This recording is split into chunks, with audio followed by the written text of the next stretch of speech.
Ever wake up from a dream, like Yeah. heart pounding, you know?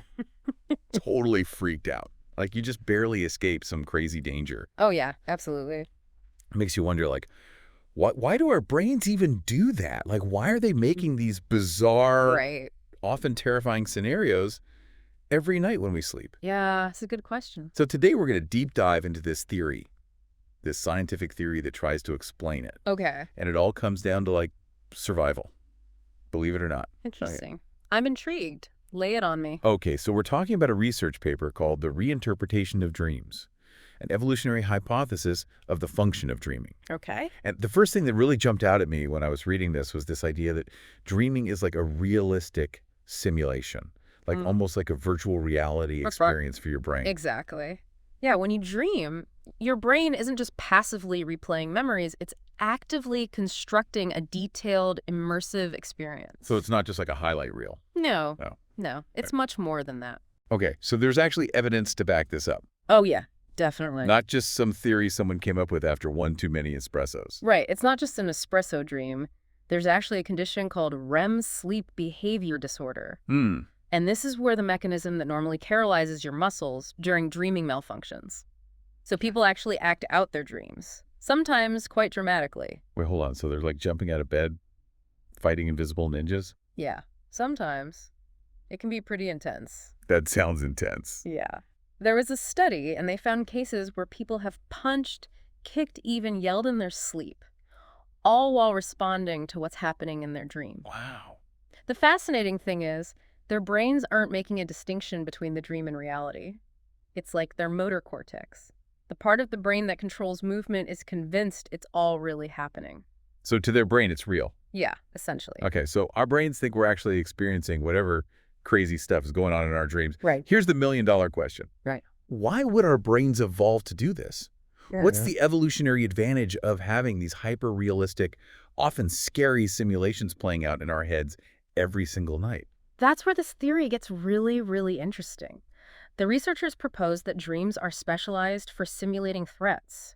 And they believe this ability actually helped our ancestors rehearse for survival in a world full of very real dangers. Okay, so it's like our brains developed this internal boot camp Yeah, to prep us for saber-toothed tigers and rival tribes. exactly. And the evidence for this comes from analyzing the content of dreams themselves. I mean, think about some of the most common dream themes. Okay. Being chased, attacked, facing some kind of misfortune. These themes are all about threat and danger. That's so true. Even those weird dreams where you're giving a presentation in your underwear, Right. like you said, misfortune, there's that underlying current of anxiety, like that feeling of, oh no, this is bad. Exactly. And research backs this up. One study found that 80%, a whopping 80% of the emotions experienced in dreams were negative. Fear, anxiety, anger, sadness. These emotions dominate the dreamscape. Okay. So we know that like a huge percentage of dreams are negative. We're feeling these negative emotions. Yeah. But what about the enemies? Like, are we just randomly battling giant spiders and evil clowns? Or is there something more to it? That's one of the most interesting pieces of the puzzle. The most common aggressors in dreams, according to research, are animals and male strangers. Okay. Now think back to our ancestral environment. Okay. These were very real, very serious threats. It makes sense that our brains would be wired to simulate encounters with them. Right. So like our dreams are tapping into this ancient survival instinct, Yeah, even though those specific dangers might not be so relevant to us in our modern world today. exactly. But hold on. Wouldn't you expect like modern threats, like cars or guns, to feature in our dreams too? You'd think so, right? Yeah. Because those are pretty real dangers these days. Ew. But interestingly, the research highlights that modern threats are actually quite rare in dreams. This further supports the idea that the dream simulation system is primarily focused on the kinds of dangers our ancestors faced.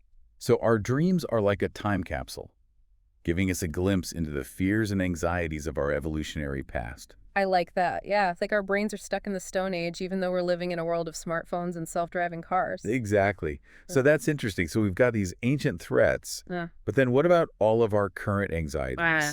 All the stuff that we're worrying about today, that doesn't exactly scream ancestral survival instinct. Right, that's a sharp observation. And the theory actually has an explanation for this too. It suggests that the threat simulation mechanism isn't limited to just those ancient dangers. It's designed to use whatever is most emotionally salient to us at any given time. So basically, our modern-day anxieties are hijacking this ancient system. In a way. Yeah. My fear of public speaking is triggering the same response as a caveman facing a woolly mammoth. It's possible. Your current concerns, whether it's relationship trouble, work stress, or financial anxieties, can be highly emotionally charged. This makes them prime material for the dream simulation system, which is constantly scanning our emotional landscape for potential threats, even if they're more psychological than physical. So it's not just saber-toothed tigers and tribal warfare anymore. Our dreams are reflecting the anxieties of modern life, Yeah.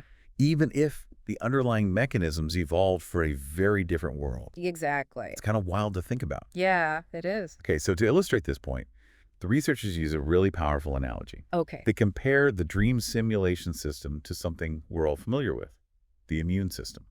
Interesting. I'm curious, how do dreams and the immune system relate? Well, they seem like totally different things, Right. but they both have some key things in common. They're both essential for our well-being, Okay. but they can also both have their downsides. Yeah. The immune system is designed to protect us from harmful pathogens, Right. but sometimes it overreacts, leading to allergies or autoimmune diseases. Makes sense. Similarly, the threat simulation system, while generally beneficial, can sometimes go haywire, leading to chronic anxiety nightmares or even PTSD. Oh, wow. Yeah. So just like our immune system can sometimes attack our own bodies, our dream system can turn against us, amplifying our anxieties instead of helping us manage them. Right. It's a little bit unnerving, to be honest. It is a little bit, but it makes you wonder, if this system can malfunction, Hmm. can we learn to control it? Could we somehow harness the power of dream simulation to overcome our fears and anxieties in a more intentional way? That's a great question, and something that researchers are definitely looking into. Yeah, there's a lot of interest in techniques like lucid dreaming, where you become aware that you're dreaming and can actually control the dream's content.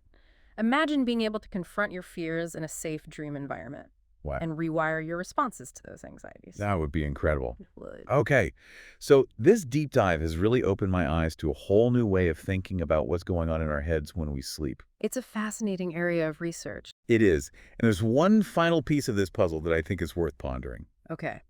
What's that? If dreams are primarily for threat simulation, as this research suggests, why are some dreams so positive and joyful? Yeah, that is a good question. What purpose could those experiences serve? It doesn't really seem to fit with the rest of the theory. Exactly. It makes me think that maybe this threat simulation theory, while fascinating, might not be the whole story. Perhaps dreams are more multifaceted than we currently understand.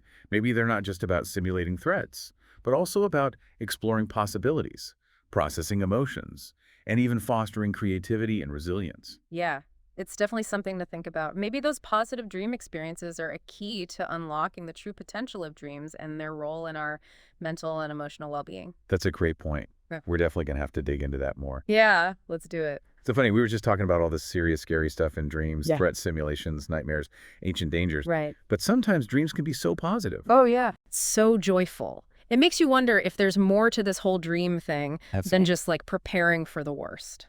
It's like our brains are giving us a glimpse into a whole other world of possibilities. Yeah. A world where we can fly, talk to animals, even visit far-off planets.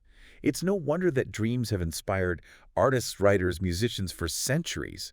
I think those positive dream experiences are just as important to understand I agree. as the negative ones. Yeah. They might hold clues about our hidden desires, Mm. our untapped potential, or even our deepest fears. That's fascinating. Speaking of fears, one thing that really stuck with me from the research was that idea that our modern anxieties can hijack this ancient threat simulation system. It is a fascinating concept. Yeah. Imagine our ancestors huddled around a fire worried about wild animals and rival tribes. Yeah. Now fast forward to today. Right. And we're stressing about deadlines, traffic jams, social media notifications. Oh my gosh. Our brains haven't quite caught up to the modern world. It's almost comical when you think about it. Like Right. our Stone Age brains trying to make sense of our 21st century problems. Yeah, it's true. But it also kind of explains why so many of us have these recurring dreams about being late for a meeting or completely bombing a presentation. Those scenarios, while not life-threatening in the traditional sense, Right. can still trigger that same fight-or-flight response, that surge of adrenaline and cortisol that our ancestors relied on to escape danger. Oh, wow. It's like our brains are giving us a taste of the potential consequences, a way to mentally prepare for those worst-case scenarios. It's like a dress rehearsal for disaster. Yeah, exactly. But I wonder if there's a more positive spin on this. Maybe those anxiety dreams, while unpleasant, Yeah. are actually helpful in some way. Maybe Yeah. they're prompting us to take action in our waking lives to avoid those negative outcomes. That's an interesting perspective. It suggests that dreams might not just be about rehearsing for danger, but also about problem solving and emotional regulation. Perhaps by confronting our fears in the safe space of our dreams, we're better equipped to deal with them in the real world. So it's like our brains are giving us a chance to work through those anxieties, Right. find solutions, develop coping mechanisms, all while we sleep. Exactly. That's amazing. And that actually ties in nicely with another aspect of the research that we touched on earlier, the comparison of the dream simulation system to the immune system. Right. We talk about how the immune system, while designed to protect us, Yeah. can sometimes overreact, leading to allergies or autoimmune diseases. Right. And in a similar way, this threat simulation system Yeah. can sometimes get stuck in overdrive, leading to chronic anxiety, nightmares, even PTSD. Exactly. It highlights the complexity of these systems. They're not perfect, and sometimes they need a bit of fine-tuning. Just like we need to understand the immune system to develop effective treatments for allergies and autoimmune disorders, we need to understand the dream simulation system to address problems like chronic anxiety and PTSD. That makes a lot of sense. So it makes me wonder if there are things we can do in our waking lives to help regulate this dream system, Yeah. to prevent it from becoming too overactive or Yeah. getting stuck in those negative loops. That's a great question, and it's something researchers are actively exploring. There's evidence that practices like mindfulness meditation and even regular exercise can have a positive impact on dream content and reduce the frequency of nightmares. So maybe taking care of our mental and physical health during the day Yeah, can actually lead to calmer, more peaceful dreams at night. exactly. It's like a win-win situation. Totally. Mm, Okay. But let's go back to those positive dreams for a moment. okay. If this threat simulation theory is correct, Right. why would our brains bother creating dreams that are filled with joy, wonder, even a sense of deep peace? That's a great point. It does seem counterintuitive. It does. And that's why I think those positive dream experiences are so crucial to understand. They might challenge our current assumptions about the function of dreams and lead us to a more nuanced, more holistic view of this mysterious realm. Maybe those positive dreams are a way for our brains to balance out all that negativity, Yeah. to remind us that there's more to life than just surviving. Or perhaps they're serving a completely different function altogether. Maybe they're helping us process emotions, explore creative possibilities, or even connect with a deeper sense of meaning and purpose. It's like our dreams are giving us a glimpse into a world beyond our everyday limitations, Right. a world where anything is possible. Exactly. That's amazing. And that brings us back to the research paper we've been discussing. Okay. One of the things that really stood out to me was this emphasis on dreaming being a realistic simulation, Yeah. that our brains are actually engaging in these immersive experiences, Yeah. not just passively replaying memories or creating random images. Exactly. And the research even points to a specific condition, REM sleep behavior disorder, as evidence for this. Oh, yeah. Can you remind us why this disorder is so significant? Of course, in most people, during REM sleep, the brain sends signals that paralyze the major muscle groups. Right. This prevents us from physically acting out our dreams. Yeah. But in individuals with REM sleep behavior disorder, Okay. this paralysis mechanism malfunctions. So they're not just twitching in their sleep. No. They're actually moving around, Yeah. acting out their dream. Yes. They might talk, shout, punch kick, or even jump out of bed, all in response to what's happening in their dream world. It's like their brains are completely blurring the line between dreams and reality. That sounds both fascinating and a bit terrifying. Yeah. I can't imagine what it would be like to have those kinds of dreams and not be able to control my physical movement. Yeah, it can be quite disruptive, Yeah. both for the individual and for anyone sharing their bed. Right, of course. But from a research perspective, it provides some of the strongest evidence for the idea that dreaming is a form of realistic simulation. Because if their brains are sending signals to their muscles to perform those actions, Right. even though they're not actually doing it in the real world, it suggests that on some level, the brain is treating the dream as if it's real. Exactly. And that's what's so fascinating about this. It challenges our traditional view of dreams as being purely mental phenomena, something that happens only inside our heads. It suggests that dreams might actually have a more physical embodied component as well. That's a great point. It makes you wonder if those dreams where you feel like you're flying or Right. swimming or running are actually tapping into some primal instinctual part of our brains, Hmm. a part that remembers a time when we were more connected to our bodies and our physical environment. That's a really intriguing idea. It suggests that dreams might not just be about simulating threats, but also about reconnecting with our physical selves, exploring the limits of our bodies, and experiencing the world in a whole new way. It's like our dreams are giving us a taste of what it would be like to have superpowers, Right. to defy gravity, Yeah. to move through time and space with ease. That's a cool way to think about it.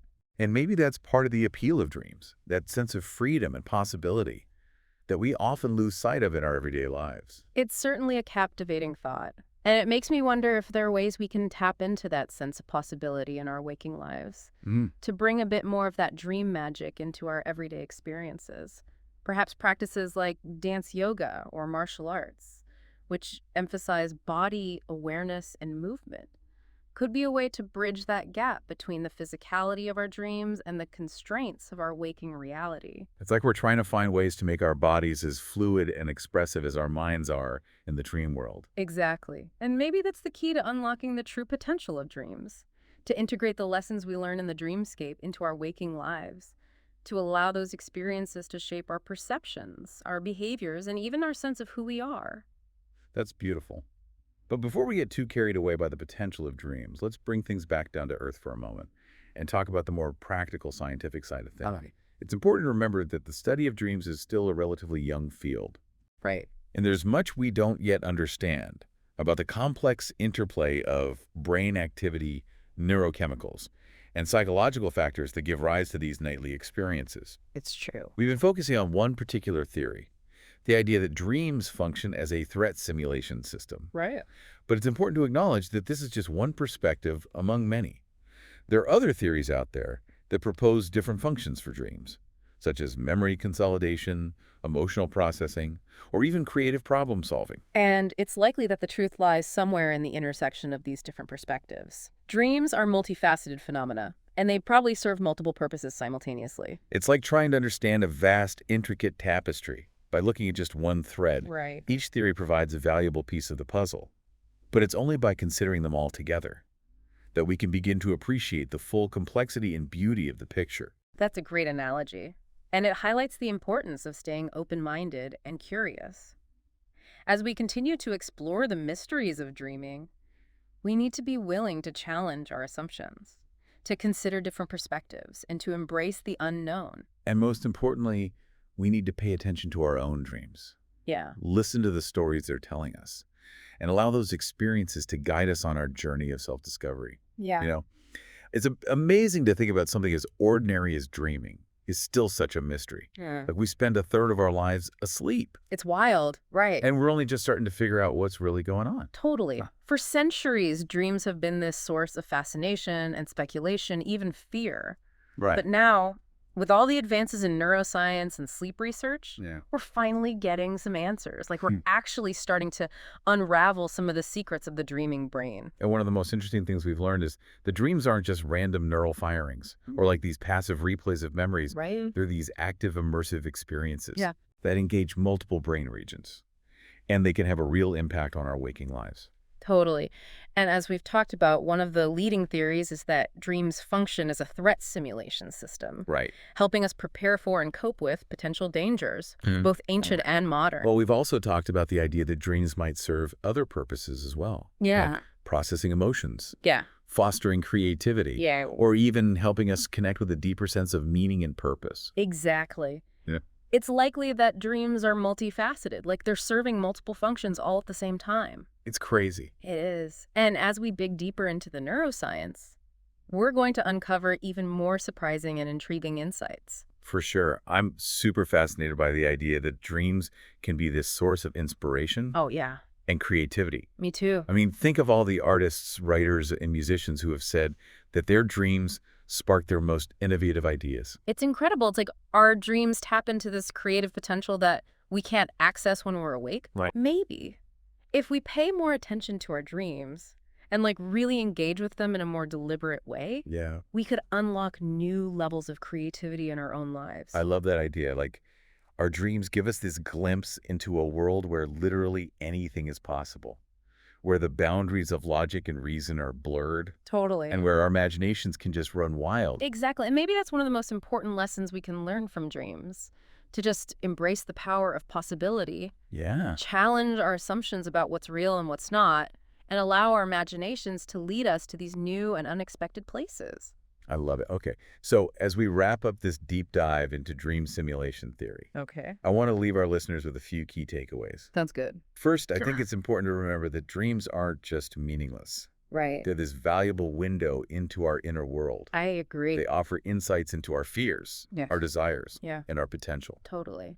And it's also important to remember that while dreams can be unsettling or even frightening, they're ultimately a natural and healthy part of our mental and emotional landscape. Absolutely. Yeah. And we've talked about some things we can do in our waking lives to cultivate healthier dream patterns, Right. practicing mindfulness, Yeah, managing stress levels, creating a relaxing bedtime routine. for sure. All good things. And lastly, I want to encourage our listeners to engage with their dreams in a more curious and playful way. Yeah, I love that. Keep a dream journal. Share your dreams with others. Explore different techniques for dream interpretation and lucid dreaming. Yeah. You never know what amazing insights you might uncover. Exactly. So as we say goodbye to the dreamscape for now, Okay. keep exploring, keep questioning, and keep paying attention to those nightly adventures in your own minds. Who knows what discoveries await you in the realm of dreams? Until next time, happy dreaming, fellow deep divers.